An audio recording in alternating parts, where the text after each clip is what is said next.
An item here now on child sexual exploitation. An estimated 6,356 children in the coastal counties of Kilifi, Kwale and Mombasa are currently engaged in sex tourism exploitation.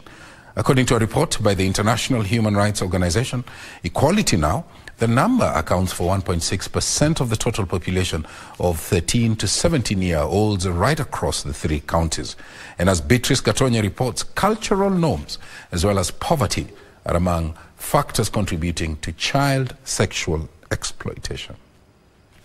Objectives of this meeting. Non-governmental organization Trace Kenya says as much as the government has put in place laws and policies that protect children, there is laxity in implementing them, leaving minors exposed to the dangers that come with exploitation and abuse. The difficult part has been the implementation of these policies in all regards.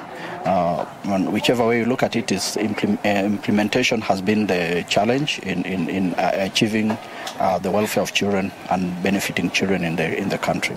Trace Kenya Executive Director Paul Adok further warns that offenders are using modern technology, including the internet, to widen their reach of vulnerable children.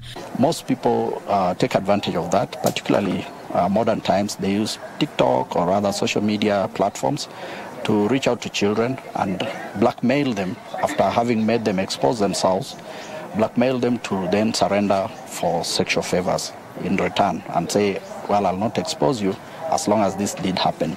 Most victims do not get justice, as many families resolve the matters in-house, while others are pushed to sexual exploitation for financial gains by family members. These norms and laws are slowly breaking away, and fabrics that frown upon children who engage in early sexual debut are slowly seeping away, and therefore give opportunities for traffickers or exploiters of children to take advantage of the same.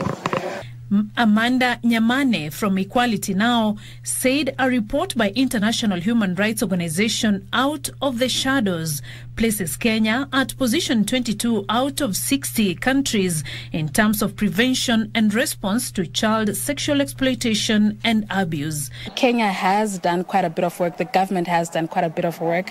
But with any other country, there is more that needs to be done.